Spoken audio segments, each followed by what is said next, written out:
Welcome to the Grow Your Independent Consulting Business podcast. I'm Melissa Lieberman, a fellow IC and business coach. On this podcast, I teach you to become a consistently booked independent consultant without becoming a pushy salesperson or working 24/7. If I can do it, you can too. Listen on to find out how. Welcome back to the podcast. Today, I'm really excited to share with you an interview that I did with Reuben Swartz. I met him recently on LinkedIn. I love networking on LinkedIn, just meeting new people, having virtual coffee chats with them, and just really getting a good understanding of how they became independent consultants or somehow live in this world of independent consulting. And Reuben and I really hit it off. We both have such a passion for serving the independent consultant in different ways. And he really impressed me with the software that he has created. It's a CRM solution specific for solo independent consultants. And so I'm really excited to share the conversation that he and I had with you today. We talked about so much, including when's the best time for an independent consultant to set up a CRM solution. What's the difference between CRM solutions for independent consultants versus, just those other use cases for the use of CRMs that we're used to hearing about when we're in corporate. So what's the difference between your pipeline, for example, as an independent consultant and a normal pipeline for others who are selling services? And he gave us some really good examples about mistakes that are made when managing a pipeline and trends that he's seeing in the independent consulting world. So I'm excited to share this interview with you, and let's go ahead and dive in. Okay, Reuben, I am so thrilled to have you on the podcast today. We met a few weeks ago on LinkedIn, and we both share such a passion for independent consultants. In fact, you've taken your passion to the level of creating a CRM solution specific to independent consultants and solo consultants. And so that's why I wanted to have you on the podcast today to talk all about how you see the pipeline and business development best practices for independent consultants and how the CRM that you've built fit into that. So thank you for joining us. And I would love for you to start off by introducing yourself. Well, Melissa, thanks for having me. I'm Reuben Swartz. I am the founder of Mimiran. It is sort of like the anti-CRM for solo consultants who love serving clients, but hate the sales and marketing part of things, find it maybe a little bit icky. I'm also the host and chief nerd on the Sales for Nerds podcast, and we're going to have Melissa on there too. So make sure you catch both episodes. Oh, that's great. Yeah, we're doing a podcast swap today. So it's so much fun. I have to tell you, just on a personal note, we met on LinkedIn, like I was saying a minute ago, and my father and grandfather happened to also be named Reuben, which is not a common name. So I felt such a kinship to you when we first met each other, just from that common thing that we had. Yeah, the universe is telling us something. That's right, exactly. So Reuben, let's dive in more and tell me, how did you get into creating a CRM app that's tailored to independent consultants? Well, I hope you don't mind if I bore your listeners with a little bit of a story, because it's a pretty convoluted story, which involves me saying several times the world does not need another CRM. Do we really want to go down this path? Yes, let's hear it.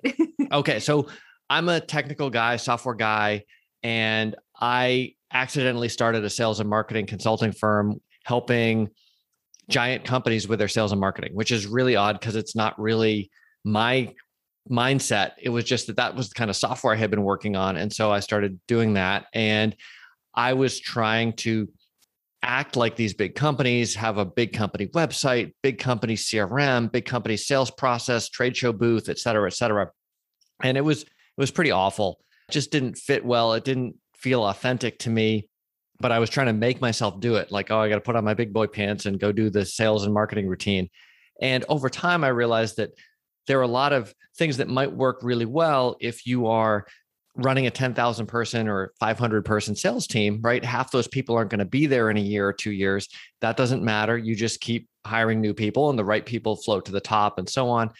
If you're in business for yourself, that model really doesn't work very well, because you want to be there in a couple of years, right? You don't want to just burn yourself out trying to do things that don't feel natural and authentic to you. So over time, I learned to actually just be a little bit more of myself.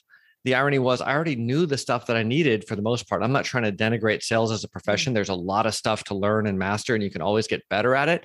But the basic idea of, hey, let's just be curious about the prospect's problems. And if we're the right people to solve them, we can learn more and go solve them. Or if we're not, we'll send them to the people who are. Like, that's not exactly rocket science. But I got all wrapped up in trying to impersonate some of the people that I encountered who were very successful salespeople. And of course, Salesforce was a tool that everybody started using, and I started using it. And it's a really phenomenal tool. If you need something like that, the way I kind of think of it now, it's like sometimes you need a freaking space shuttle if you want to get to orbit. And if that's what you need, you should do that. And there's people who need that. And there's others of us who need something more like a bicycle. And one of the things that always bugged me after I got better at writing proposals that people could actually read and understand and say, yes, let's do this. But I was sending them to really busy people. And half the time they'd say, okay, sorry, that meeting to discuss the proposal just got rescheduled. And then I was stuck in that loop of voicemails like, hey, just wondered if you had any questions about that proposal. And you're like, should I leave another voicemail or not? Just felt really awkward. And I thought, well, wait a second, I'm a tech guy.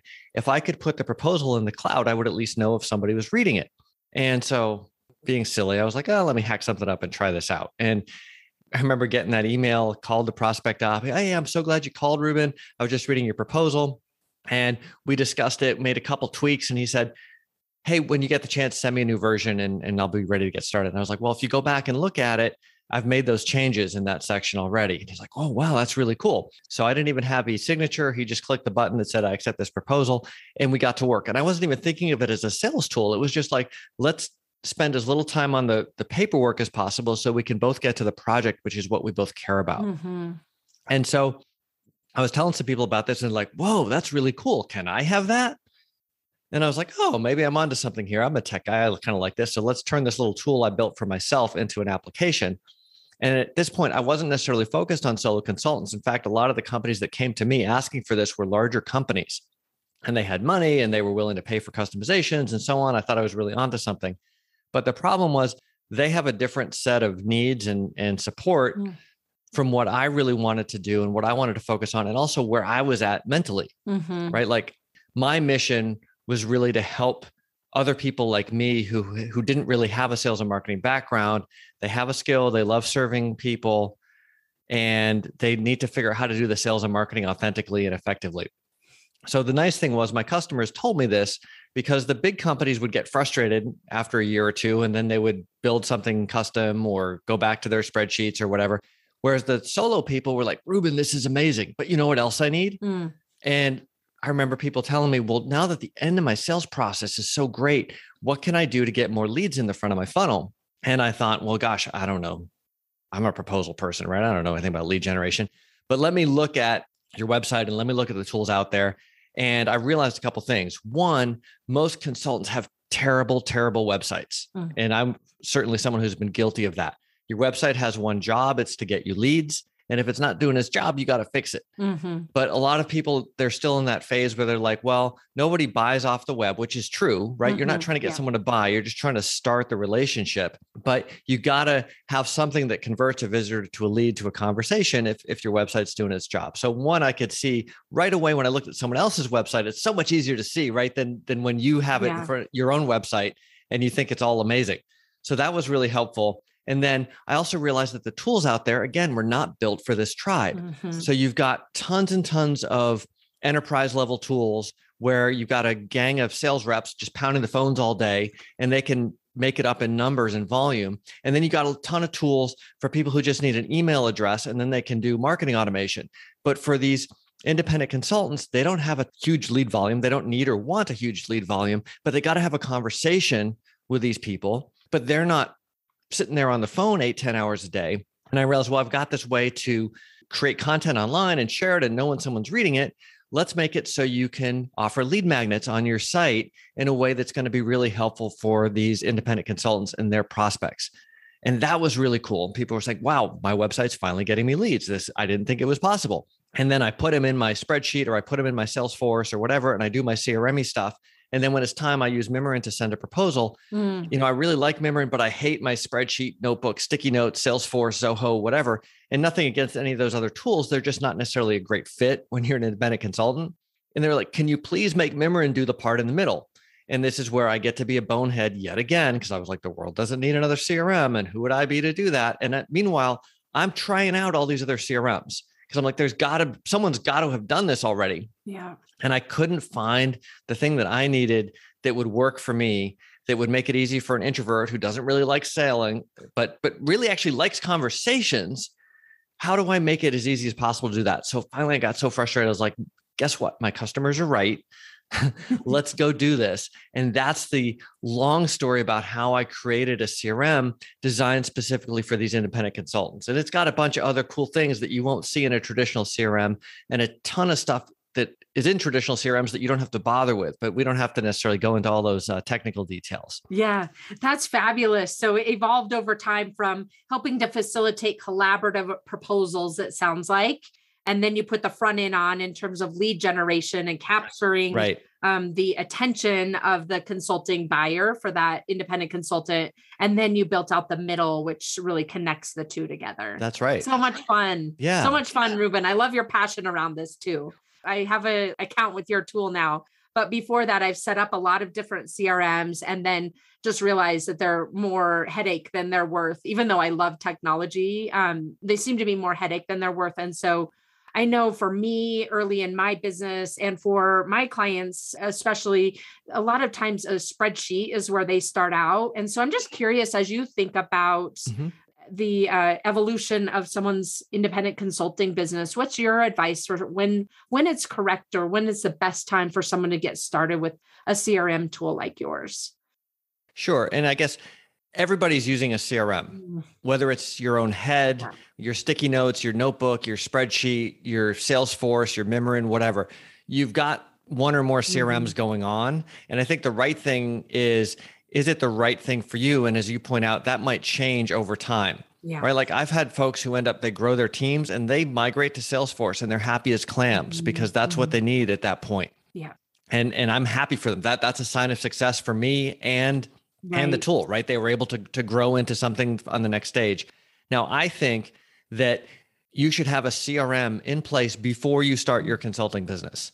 But that's always not necessarily the easiest investment for someone to make. That's why I have a free edition. I have a starter edition.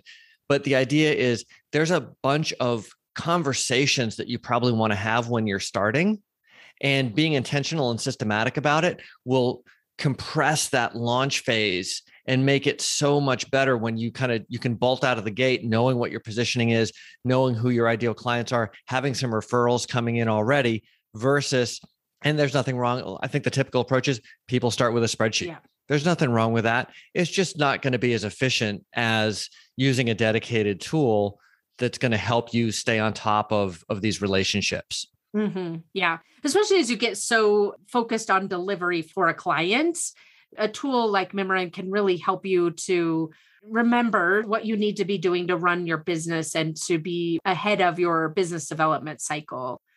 That's absolutely right. And that was one of the things that plagued me constantly. It was like you'd get super busy with a project or projects, all hands on deck. And I knew that I was supposed to keep up with the business development, but over time it would just fall by the wayside.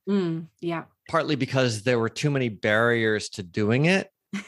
And projects would end and it's like, oh crap. Yeah. What's going on with my pipeline? It's all dried up, right? And you kind of go through the cycle. And I think there's always going to be ebbs and flows in your business. And sometimes you're super busy and sometimes you're less busy. That's okay.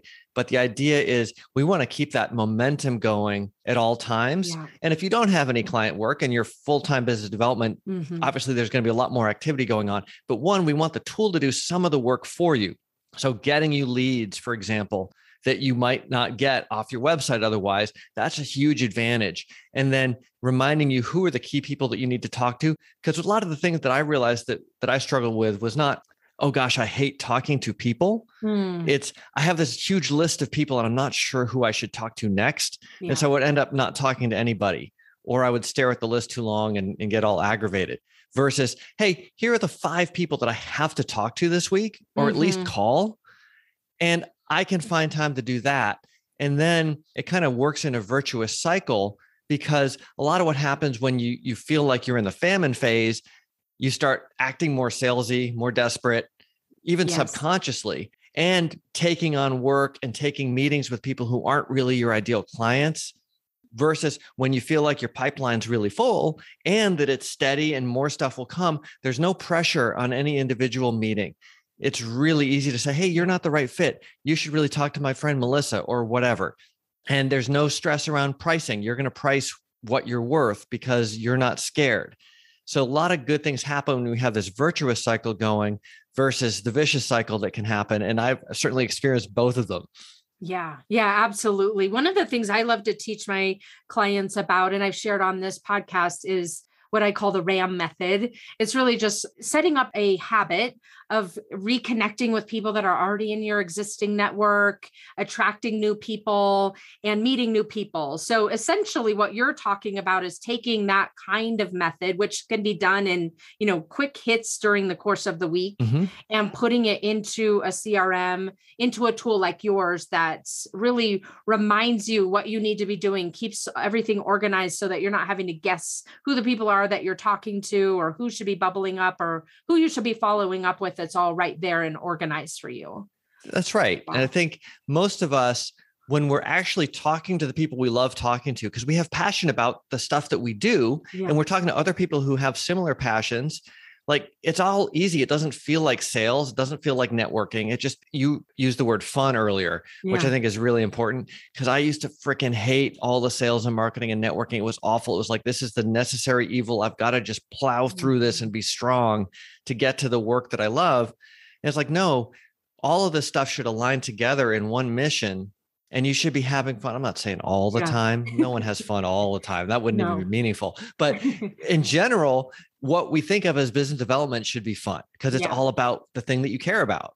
Yeah, which is really talking to other humans, getting an understanding of what their problems are, and figuring out if you can solve them, or like you said, refer them to someone who can. That's what we do as consultants, right? So really thinking about sales in that way can be so different than, like you said, when you're approaching it as the necessary evil, it's a very different energy with which you're approaching people and having a conversation than, I'm here to figure out if you have a problem and help you to solve it. That's a very different energy with which you're doing the same kind of thing, business development. Absolutely. Reuben, so you've been in sales and marketing in different capacities, as you described it when we first started talking. Tell me a little bit about what you noticed to be the difference between what a more traditional kind of, pipeline process would look like, a business development process would look like for larger organizations versus what you see as best practices for independent consultants. Sure. And we could probably have like a whole book about this, but I think one thing is when you're in a large organization, you can average and whatnot across lots of people. And you'll notice how hard it is, even for these big teams with lots of data, to forecast accurately, right? Everyone's stressed. Oh, we're going to miss our numbers. Oh, we made our numbers. Oh, we didn't make our numbers, right? Like it's hard. It's really hard, even at scale, even when you have a lot of information to do this right. And I think the big thing is when you're by yourself, you don't have that much information, right? You don't have, well, out of the 100 people, I'm pretty sure 10 of them are going to make quota or whatever, right? It's just, here are the people I'm talking to. Here are the prospects. Right. And one of the mistakes I made when I started was trying to model the enterprise pipeline in my business and pretending like, oh, these people sound interested, so they're at 30% or whatever. And like, oh, look at these millions of dollars in my pipeline. And really, I was just kind of going through sales meeting theater because that's what my prospects were doing. And they were doing it better than I was. But even there was a lot of theater involved, right? It's like, hey, I thought you told me this was going to close. Why isn't it closed yet? Oh, it's going to close. Don't worry, right? It's the whole song and dance that you go through in the enterprise. Right. And so for a solo person, I think there's a couple of things. One, you get to / have to define your own positioning. Right? When you're the sales guy at IBM or whatever, they hand you the sales playbook and that's how you're supposed to act. Right. When it's your own business, you have this superpower, which is defining your own positioning. And most people are not using their superpower. They're so scared of it. And that is really the big thing that makes everything easier or harder. Yeah. Usually when it comes to positioning, the problem is people are too broad. Yeah. And the only way that I was able to trick myself out of this, because I had the same reaction. Well, I can help all these people, and why would I limit my market and blah, blah, blah, blah. Even though like rationally, I know it doesn't make sense because I coach other people on this stuff, right? But somehow when it comes to our own mind, I think we're wired by evolution to be concerned about what we perceive as scarcity. But I think we can turn that around and reframe it as, instead of small versus large market, because even the small, tiny niche market is way more than I can handle as a solo person anyway. Do I want sales and marketing to be easy or hard? Yeah. And most of us want it to be easy, right? We get that call from the great client. Hey, we want to do another project, right? Like it's so easy. It doesn't feel like selling. It's just there. Or the perfect referral. We love those. Yes. But why do we make it so hard on ourselves to get more of that kind of business? Why do we leave it up to chance, right? Let's be intentional about defining our positioning and our mission so that the right people will gravitate to us. And then the other people who aren't the right fit will go elsewhere and not waste our time, right? Whether it's a bunch of sales meetings or God forbid they become a client and things get really painful. Yeah. So I think that's probably the biggest thing. When you're by yourself, you define your positioning. You define who you help and who you don't. And you can always take a client who's not in your perfect inner circle. That's okay too. But like, let's be intentional about attracting the right, best folks who love working with us and love paying us and we love working for. Yeah. Yeah. I think that's so key, because I also notice in working with clients that we want to latch on to all the things we could do, almost to provide this really big, I don't know if you ever eat at the Cheesecake Factory. I haven't been there in ages, but it's like their old menu, right? It was like 59 pages of pretty much Chinese food all the way to Caesar salads, like everything in between, versus just getting really simple on what it is that you offer and becoming sought after for that type of work. And then the way I like to describe it to my clients sometimes is, and then you can always have a secret menu like they do at Starbucks, or people can order off of that menu, but you're not the one putting it out there and creating a really clear message about what it is that you do and how you do it and why you do it and what results are created by what you do as a consultant. When you're able to really narrow that down and have that crisp, clear message, it can be such a differentiator, right? Because then you're creating your own space versus having to compete against the boutique firms and the larger consulting firms that are providing that wider message that we can do anything, right? And they're just standing behind the name that they've created versus having a very specific type of problem that they solve. Well, I also think it's different if you're a Cheesecake Factory or a Deloitte or some other large company. It's okay for you to have messier branding. When you're solo, it's not, right? Like if you've got the taco stand, the taco truck, you got to make really good tacos. You can't try to compete with the Cheesecake Factory. It just doesn't, you can't possibly do it. And if you try, you're going to end up really frustrated. So I think that's right on point. And that's one of the reasons there's actually a positioning wizard built into the CRM, because again, this is a CRM for people who maybe haven't really gone through a positioning exercise before. And I like to take it one step further and say, positioning is kind of like your marketing and all that. And it's really important, but underneath that, inside of you, there's a mission. Like you're here to do something. Yeah. What is that? And let's make sure that we're focused on that as much as possible, because that's going to, one, make you alive and feel more excited, and people are going to feel that energy and want to work with you. And then a lot of other people are going to say, oh, okay, great. You believe in whatever it is, helping nursing homes operate more compassionately or something. The people who care about that are going to want to join in your mission, and it's going to make everything easier. And the other thing that took me forever to get through I think I understood it mentally, but in my gut, it was hard, was like, well, I want to be able to get all kinds of referrals. But when you're general, nobody fricking refers you. No. That's the thing that people have to understand. You've got to have that specific spot, not just on your website and your LinkedIn for the prospects, but for the referral partners to say, hey, if you're a skier and you need rehab, you go to this doctor. Yeah. Right. Or if you're the old lady who's in a walker and you need your knee replaced, you go to this other doctor, and everyone will go to the appropriate place. And we can do that same thing because we're more like the single doctor than we are the Cheesecake Factory. That's right. Yeah, absolutely. And just making it so clear what you do so that people know how to refer. I think that's such a good mental construct to be into. I know your CRM tool, Mimiran, helps people literally plug and play, kind of like the Mad Libs. I don't know if you had those when you were growing up as a kid, but it's kind of like the Mad Libs where you're putting in different adjectives and nouns and verbs, and then it creates that initial positioning statement and initial kind of marketing for you as a result of those Mad Lib statements, which can be really valuable. What I also find is, to your point earlier, after you produce something like that, whether it's on your own or through Mimiran, as a consultant, being really comfortable with going to market with that you are the expert in this area, and not talking yourself out of that being so scary, that you're honed in on one thing and therefore leaving other opportunities out on the table. And I'd even go one step further and say, we don't just want to leave them out on the table. We want to actively discourage them. Yeah. We want to make it seem like, the 1% of the people who are our ideal clients are going to be like, oh, finally, I found Melissa. This is awesome. Someone who gets it. Yeah. And like 99% of the rest of the people are going to be like, Melissa's crazy. What's she talking about? Because they don't get it and they're not in the tribe. Exactly. And that way, nobody wastes their time and energy. Yeah. They say if you're not doing marketing right unless you're repelling people.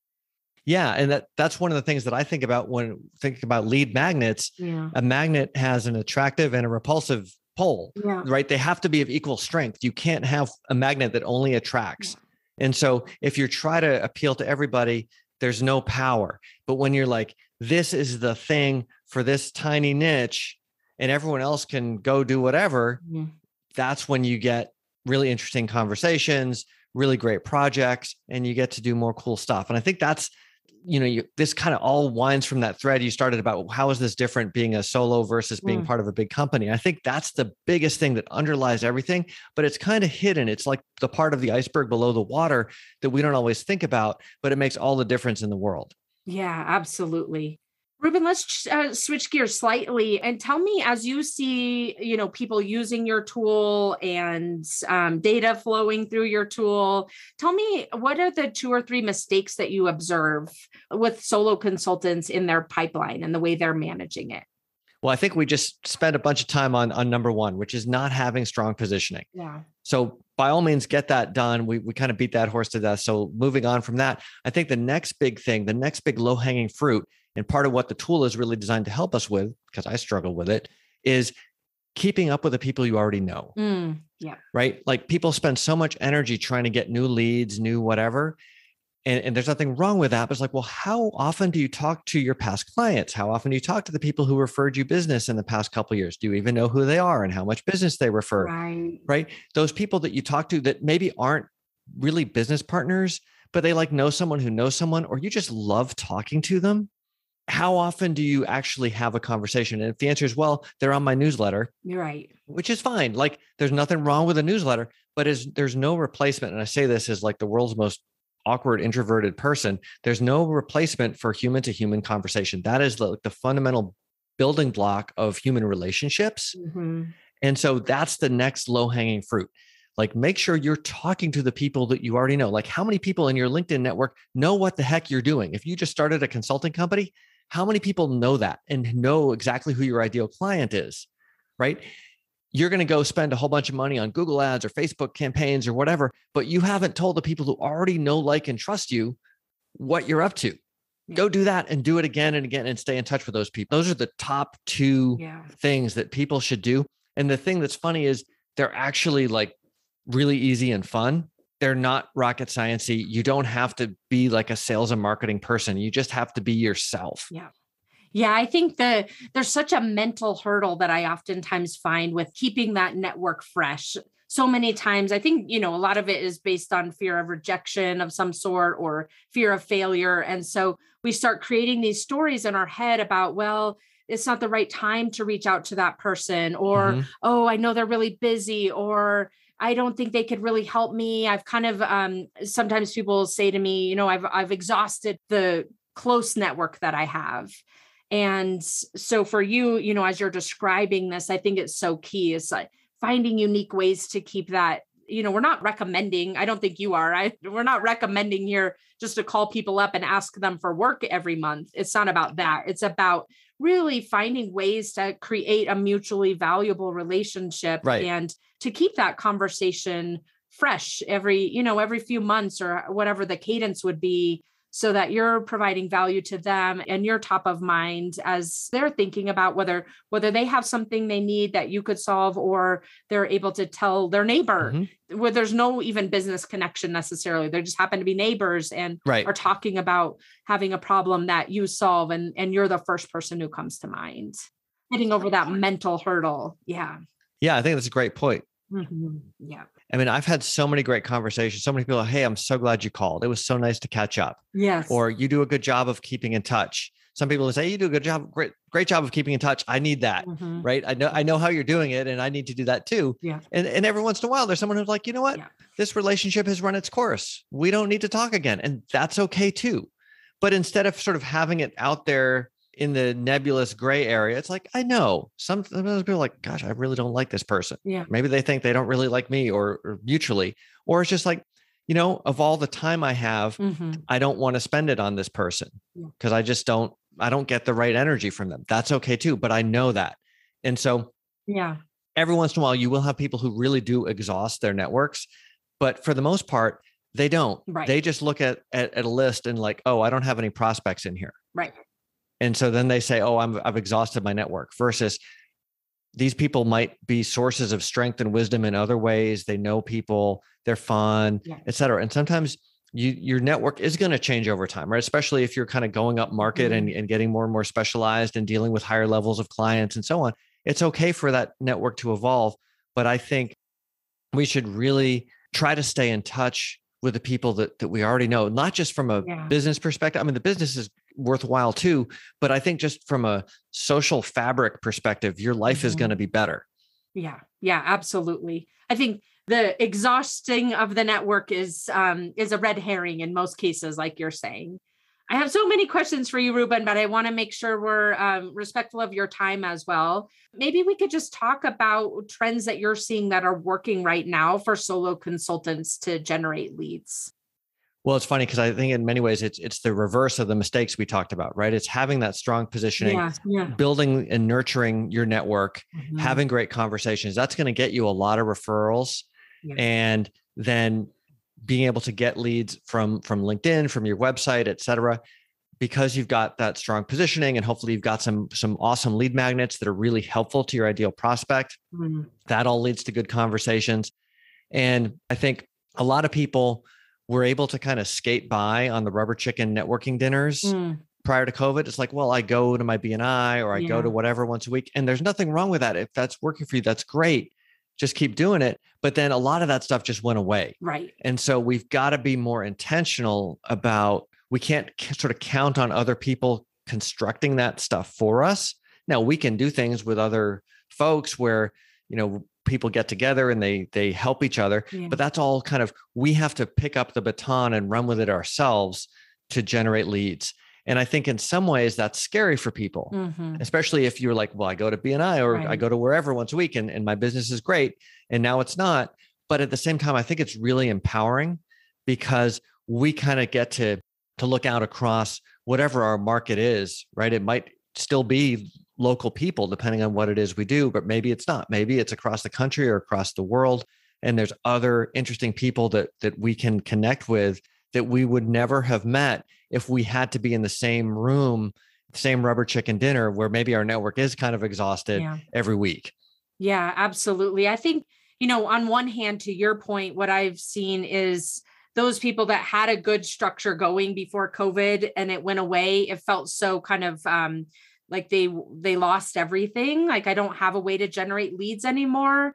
But for most people, it's now transitioned into, and some of them are still living in that story. So got to work through that. Right. But for most people, I think it's opened up such an opportunity of being able to connect, being able to get creative about how you bring decisions makers together, whether it's networking, whether it's hosting executive roundtables, whether it's speaking at conferences. It's so much more accessible now because there's so much less travel and kind of all of the overhead that comes with bringing together and getting connected to whoever your ideal client would be. Yeah. Something else that's really come out of all this is people are a lot more comfortable on video. Yes. Right. We all kind of hate seeing and hearing ourselves, but at this point, we're all kind of so used to it that it's not such a big deal. And so that's another arrow in your quiver. Like, put some of your video out there. If you're an expert, let's have at least a little bit of video on your website and your lead magnets and your social profile, et cetera. You can get just so much more of a sense of who somebody is from a brief video versus, reading a bunch of generic crap on a website, or even well-written copy on a website doesn't convey quite as much who they are, right? I have a little thing at the end of my proposals that's me thanking the prospect and, let me know if you have any questions. Like the same thing I would say if I was there in person. Right. And I had to force myself to do it because it was so uncomfortable to be at the camera, and I felt so dorky, but people love it because it like emphasizes that human to human connection. Yeah. So take advantage of video, even if you feel like it's painful. That's such great advice, Reuben. Such great advice and such a creative way to make your proposals stand out. Yeah. And you can do it anywhere. And I think the thing that for me is like, well, I don't necessarily like how I look or I sound, but everyone I talk to, every client knows what I look like and what I sound like. Like, I'm not fooling anybody. Like, I might as well just put it out there. Right. Right. Exactly. That's so good. Reuben, anything else? We didn't cover a lot of topics today, but we did make a lot of really good depth into the topics that we did. You and I could talk for hours. But tell me, is there anything else that you wanted to share today that we haven't yet covered? Gosh, I mean, there's so much stuff. Like you said, I think we could probably keep this conversation going and going and going and bore everyone to tears. But I think you hit on something very near the beginning where you talked about having fun. And I think if there's one thing you take away from this episode, if you're listening, when you're clear about your mission and what you're trying to do, it feels like you're having fun, right? Like climbing Mount Everest, for people who like to climb Mount Everest, is really fun. Yeah. I would hate it because I'd be cold and miserable and all that. But that's not my mission, right? Right. And when you're on your mission, when you're engaged and locked in like that, it's fun. You have great energy. And all your sales and marketing stuff is really just an extension of that. It's a part of that. It's not something separate. It should be all feel like part of the same mission. And then you get to have fun doing it. And then you have good vibes and you have better conversations and good things happen in a virtuous cycle. Yeah. That's fabulous. Thank you, Reuben. Tell us, where can independent consultants find you and learn more about Mimiran and what you're doing? Sure. You can find me on LinkedIn. I don't know if I'm the only Reuben Swartz, but I think you'll find me pretty easily there. You can find me at mimiran.com, mimiran.com, and also at salesfornerds.io. That's fabulous. And your podcasts. Yeah. Go listen to your podcast. That it's a great one for independent consultants as well. So that's great. Well, I appreciate you being here today, Reuben. I definitely encourage everyone to go check out Reuben's free trial and see if the non-CRM solution is a good fit for what you are doing in your consulting practice. So yeah, thanks for having me, Melissa. And even if the CRM isn't the right fit for you, there's a bunch of other stuff there too, like proposal templates, ideas for lead magnets, ideas for helping you find your positioning, and so on. Yeah. That's great. Well, thanks again. And I'm sure we'll talk again soon. Thanks, Melissa. Thanks for joining me this week on the Grow Your Independent Consulting Business podcast. If you liked today's episode, I have 3 quick next steps for you. First, click subscribe on Apple Podcasts or wherever you listen to make sure you don't miss future episodes. Next, leave me a review in your podcast app so other independent consultants can find and benefit too. And finally, to put the ideas from today's episode into action, head over to melissalieberman.com for the show notes and more resources to help you grow your consulting practice from your first few projects into a full-fledged business. See you next week.